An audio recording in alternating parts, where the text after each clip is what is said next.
嗨，大家好，欢迎来到史人驾到了你不知道三国系列，我是主持人叉叉 Y， 我是金老师。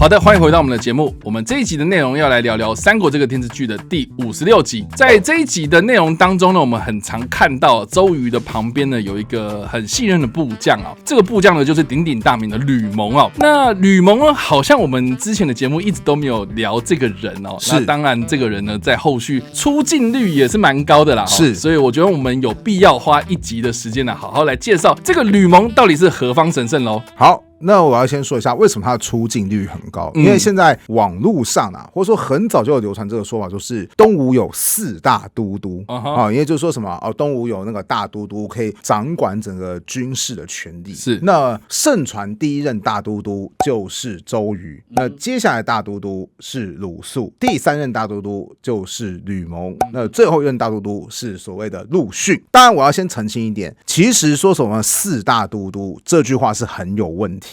首先，东吴并没有一个常设官职叫做大都督。当然，你说周瑜有没有当做都督这个职责呢？是有的。但很好玩一点，就是在赤壁之战的时候，当时孙权就任命说：“来，你周瑜去担任左都督，还有陈普去担任右都督。”什么意思？就是你们2个人的地位是平起平坐的，一同率领军队去抵抗当时曹操的入侵。大概孙权的想法是说，你周瑜毕竟还年轻，虽然说孙权比周瑜还要更年轻，但比起当时已经50几岁的曹操来讲的话，的确啊，周瑜算是个毛头小孩了太年轻，怕你在军队的资历不够，所以我找了谁？陈普，是跟随我爸孙坚最老资格的将领，由他来替你压阵。但你们2个人的地位是一模一样高，所以4大都督其实早在第1任就已经不成立了。但是这4个人之所以会被晋升为4大都督，就代表说他们对东吴的军事有很深远的影响。如同你所说，我们前面都没讲过吕蒙，那是因为电视剧也是才开始慢慢的铺垫，逐渐要把这个日后会取代周瑜统帅东吴精锐军队的一个重要军事将领，慢慢的引到前台来。因为电视剧也是算是中间才让吕蒙登场嘛，吕蒙登场的时候就已经是个成年大叔的样子嘛，对不对？但是呢，其实他少年时代就有非常非常多的故事。先来讲一下，吕蒙字子明，所以你也可以叫他吕子明。年轻的时候为了逃避战争，就来到江东地区去，依附了他的姐夫邓当。邓当他是孙策的将领，很多时候要去征讨山越。如果大家不知道什么是山越的话，帮大家复习一下，就是在江东地区，也就是长江以南地区有很多越族人，常常生活在山区，所以才叫山越。那山越其实是一个非常不安定的力量，常常会跟当时的汉人乃至于就是孙家的势力引发冲突，所以没有意外，你只要是担任东吴将领的，你没有讨伐过山越，你就不是个咖。甚至有很多重要将领，就是因为你很重要，我甚至不把你派去对付曹操。为什么？因为山越是我们核心地区的内部隐患。对啊，我们之前有讲过是黄盖嘛。对，黄盖有，甚至还有一个人叫做贺齐。贺齐这个将领，他甚至几乎没有出现在《三国演义》当中，但是他是非常受到东吴政权重用的将领。为什么？因为就是他一天到晚去打山越。话说回来，当时邓当要去讨伐山越，吕蒙几岁？15、16岁，也就是国3到高1这段年纪。他就偷偷的加入到邓当的军队，说我要跟着一起上阵杀敌。结果呢，邓当在整顿部队的时候就发现，哎呀，你这个死家伙怎么混进到我的军队当中？军队是你这个毛头小孩子可以混的地方吗？走开，走开！就赶了好几次，吕蒙他都不肯回去。那怎么办呢？邓当说：好，我讲话你不听，对不对？谁讲话你一定听，报告你老妈，叫你老妈来治你。于是吕妈妈听到之后就更火大了，就说我那么辛苦的生你养你，结果你不好好的做事情，没事跟着你姐夫出去砍人干嘛？你还只是个孩子而已。吕蒙就说贫贱难可居，什么意思？我们家实在是太穷了我要脱离这个穷困的状态，我只能靠着军功来立功了总之啊，在吕蒙不断的恳求之下，吕妈妈算是心软，就说哎呀，邓当啊，你就接纳一下你的小舅子啊，帮个忙提拔他一下。于是呢，吕蒙就加入了邓当的军队，但也真的因为他年纪很小，果然就有人在表示说，哎呀，这个毛头小子哦，他要不是靠关系，他怎么能够加入军队呢？我看啊，他就是小毛孩一个，没什么实力啦。结果吕蒙一听到就表示说，你觉得我没能力吗？啪，就把这个人给杀了啊！直接杀了。对对对，证明说你不是觉得我没能力吗？现在我能力你都干死了，你敢说我没能力吗？你有种再说一次啊！其实吕蒙这个行为立刻就触犯军法，哪有人不先去打仗的，还先打自己人嘛，对不对？那为了逃避军法呢，一开始吕蒙是逃走的，可是他后来又想说，那我不就成为逃犯了吗？那我比一开始平静的状态还不如啊！与其一天到晚当逃犯，好啦，我自首。于是他就选择回到军队当中自首。然后呢，正好有一个上司看到就觉得说，其实我觉得这个小子是可造之才耶，可不可以赦免他的罪？不过我也只是一个小上司而已，这个赦免军法的大罪必须要给大上司来解决。大上司是谁？孙策。于是就继续把案件呈报上去。孙策就把吕蒙找过来之后，发现，哎呀，不得了，15、16岁就敢砍人呢，我欣赏你。当时的《三国志》是这么记载：策召见。其之引至左右，就是当时孙策看到吕蒙就说惊叹啊，喜欢啊，你来当我的护卫吧。那我猜为什么孙策那么喜欢吕蒙，因为孙策也是年纪轻轻就砍人啊，他开始打算重振他家的事业，也才10几岁的年纪而已，所以看到一个说15、16岁就砍人，我熟悉啊，跟我一样。对，好，我跟你这个年纪的时候，我也开始砍人哦。哎呀，那个时候大家都觉得我砍人不对，现在我看到有一个人跟我有一模一样的履历，我喜欢你，来当我的护卫。好了，那接下来过了几年之后，吕蒙的姐夫邓当过世了。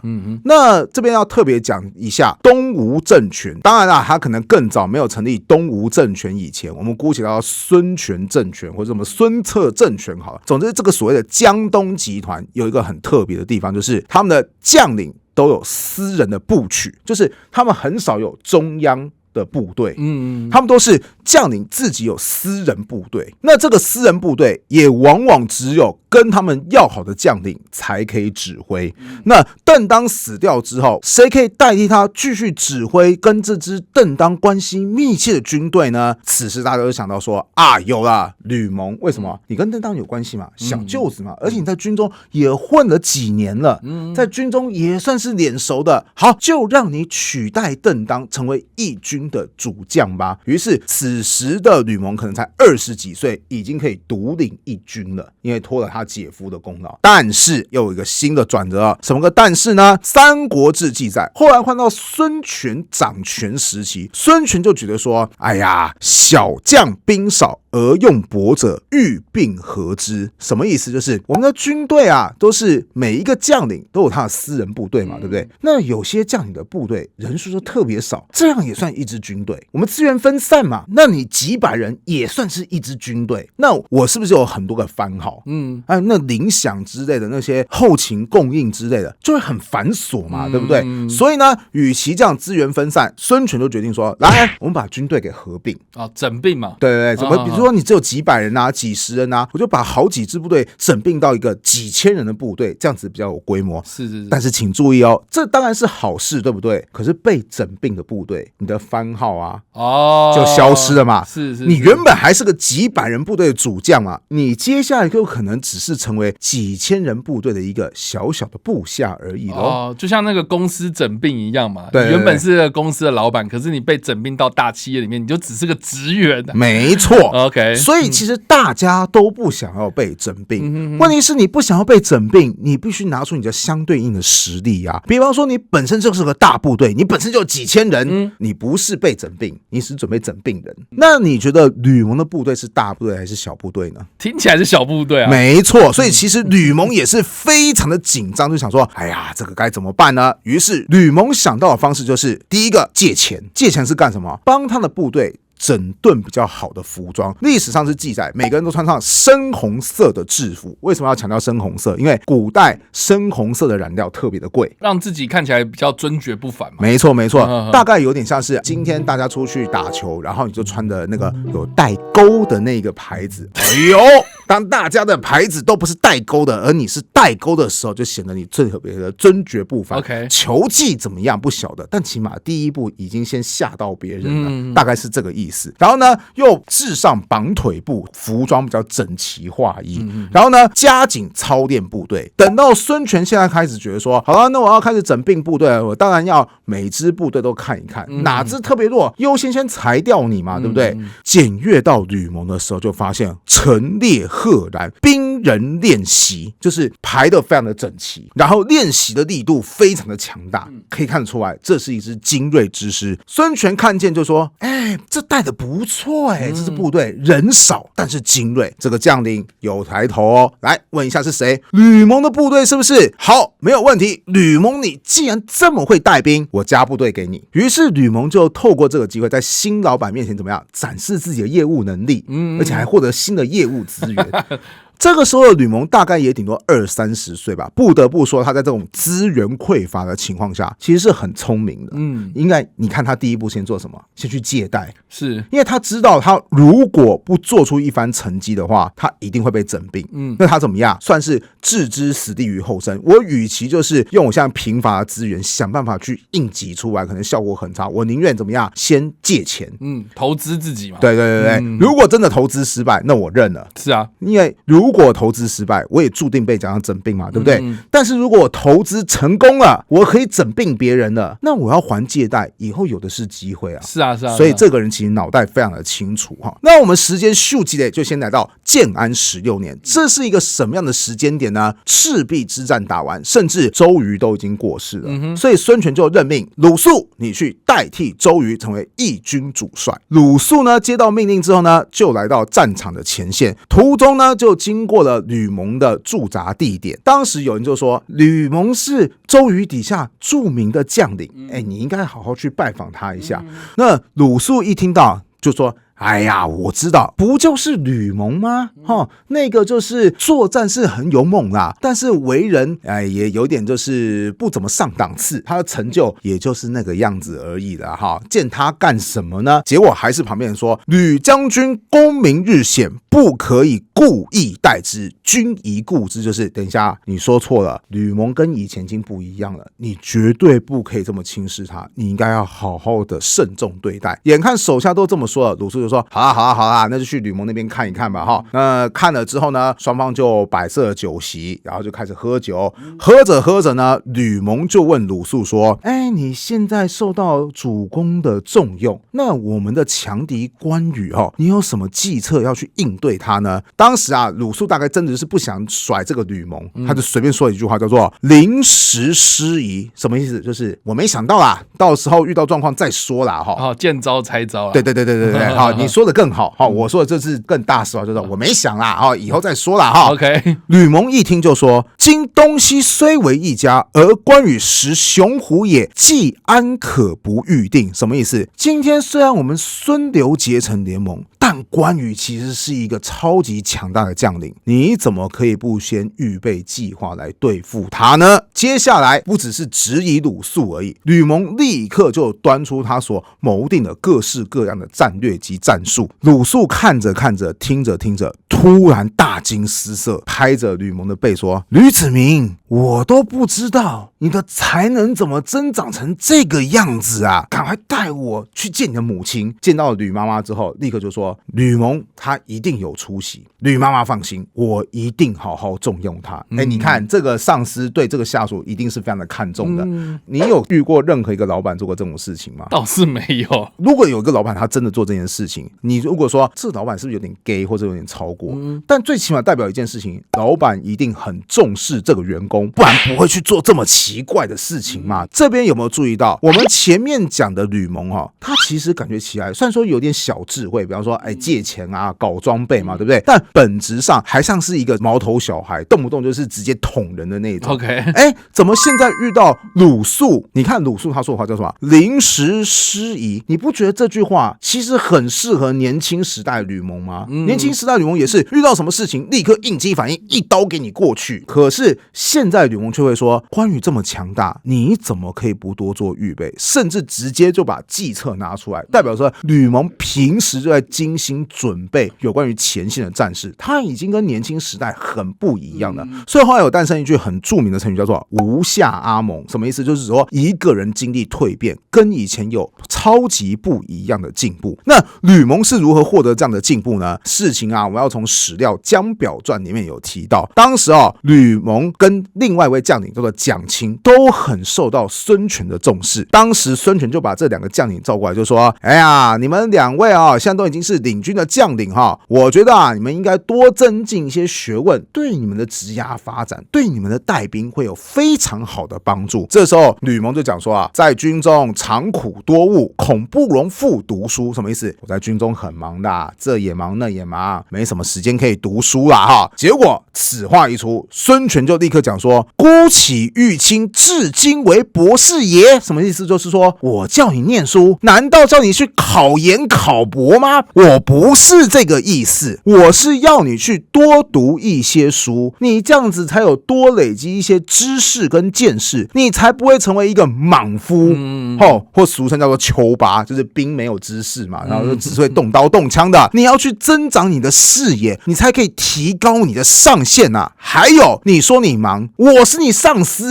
难道你会比我忙吗？我平常都会多读书，你找的是什么烂借口啊？结果当时吕蒙一听就被愣住了，说：“讲的好像很有道理耶。”于是接下来怎么样？吕蒙就开始疯狂的读书，尤其吕蒙他最喜欢读的就叫《左传》。《左传》其实是在描述春秋时代的一些事情。当然，春秋时代最常发生什么事情呢？就是战争。其实吕蒙还蛮容易对症下药的，就是说你叫我读书，我先读什么跟战争相关的书，因为我是军事将领。对啊，因为孙权也一开始就提醒他说，我不是叫你去考研考博，所以什么文学之类的你不想读随便你啊，但你多读点兵书，什么孙子兵法之类的，这种可以吧？吕蒙历经一番苦读之后，终于开始累积了足够的见识，他才从那个应激反应的8+9少年，逐渐成为一个富有韬略的战略战术家。而且不只是他后来成为一个战略战术家，他大概性情也受到就是读书的陶冶，开始变得比较稳重起来了。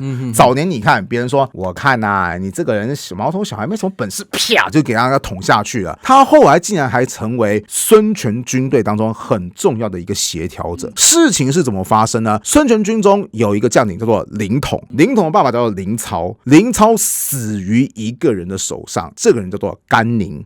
这个也是很有名的部将对，你看那个真三国无双，就一定会很多人喜欢玩这个部将就是腰际上面会带一个铃铛嘛。对，因为他早年其实是当一个叫做警烦贼，就是他常常就是打家劫舍，而且为了让别人知道说是我甘宁来打家劫舍还会带着那个铃铛。你看这个家伙多么的显眼，对不对？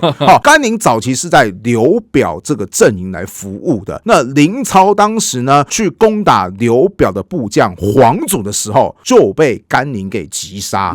所以其实对于凌统来讲，就是你杀我爸，我要替我老爸报仇。结果后来那个甘宁呢就觉得说，哎呀，我在那个刘表底下的皇族底下实在是没有前途啊，于是后来就决定怎么样投靠东吴集团。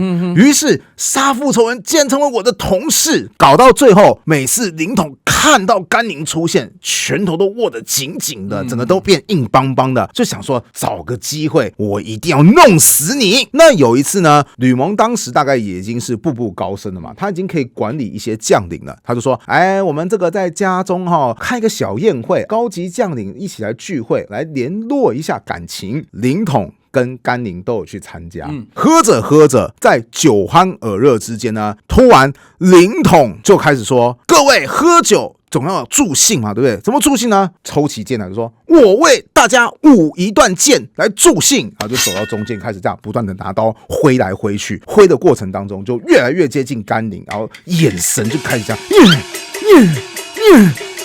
甘宁早年当警烦贼嘛，你觉得他个性难道会很温和吗？对不对？所以甘宁看着看着，突然站起来就拿起了2把戟，就跟大家说，凌将军舞得真好啊 OK 我也来。然后就开始怎么样，舞起2把戟，也是一样，两眼放出凶光啊，两个人就是舞得越来越激动，越来越接近彼此，也就是故意借由舞剑，其实是怎么样，在挑衅嘛，一定要干起来，还挑衅，对不对？这很像是那种8-9互相在那边尬车啊。没错，所以你可以说是东吴都是8+9集团。那个你看，创始人孙坚本身就是个8+9，是那个大儿子孙策也是个8+9。以后我们有机会讲到孙权这家伙也是个8+9，因为他最大的娱乐就是怎么样去打猎虎，甚至别人告诉他说：“你这样子很危险。”他说：“哦，好哦。”于是他就专门盖了一个猎虎车，就说：“你看，我专门改车，有没有？”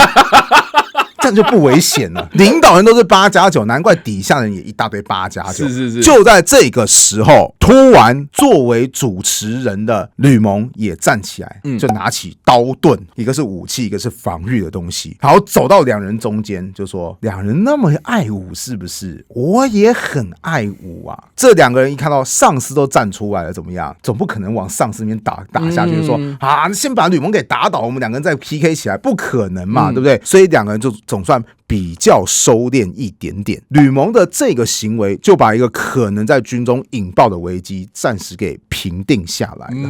对，所以你看吕蒙是不是跟早年完全不一样？是。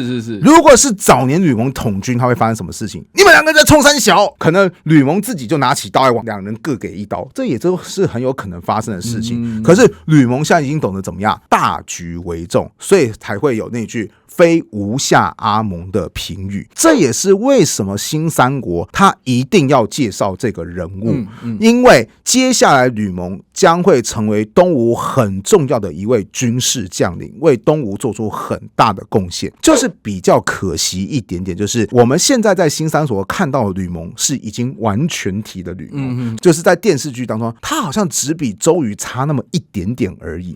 好，周瑜有很多事情也都会把吕蒙找过来说，你觉得怎么样啊？你觉得怎么样啊？看起来就是已经注定要接班的位置了。是。对，那如果有机会可以把他早年的东西给演出来的话，个人觉得其实是一个蛮精彩的一个片段，说不定可以仿照像日本大河剧，因为日本大河剧有的时候拍一些什么日本的战国人物，也都是从小开始拍啊。你看这个人物的曲线成长是一个多么自然的一件事情。不过我觉得很可惜的一点，我也算是帮各位爆雷哦。吕蒙做的一件事情，他注定很难成为历史剧的主角，因为他后来杀了历史上著名的武圣就是关羽嘛。对啊，因为关羽后来会落败，是拜吕蒙所赐。是，你现在看看，关羽已经成为武圣人了嘛，对不对？连某个人他要去枪毙另外一个人，他都说他要在关圣帝君前面执9个圣杯，他才肯做这件事情嘛，对不对？所以你看，当关羽的地位在我们华人社会这么崇高的时候，结果你要演个电视剧说我就是干掉关羽的那一个，是可能就不是很讨喜，所以我只能说比较可惜。但我其实觉得他的个人成长故事是真的很精彩啦。好，以上的这个就是我们今天的内容，我们聊了有关于吕蒙的成长过程啊，不知道大家有没有在生活当中有遇到类似这样成长经历的人呢？或是你觉得听完我们的故事之后有什么样的想法，欢迎在留言区让我们留言，我们来跟你做互动跟讨论哦。你不知道三国系列，我们下次再见，大家拜拜，拜拜。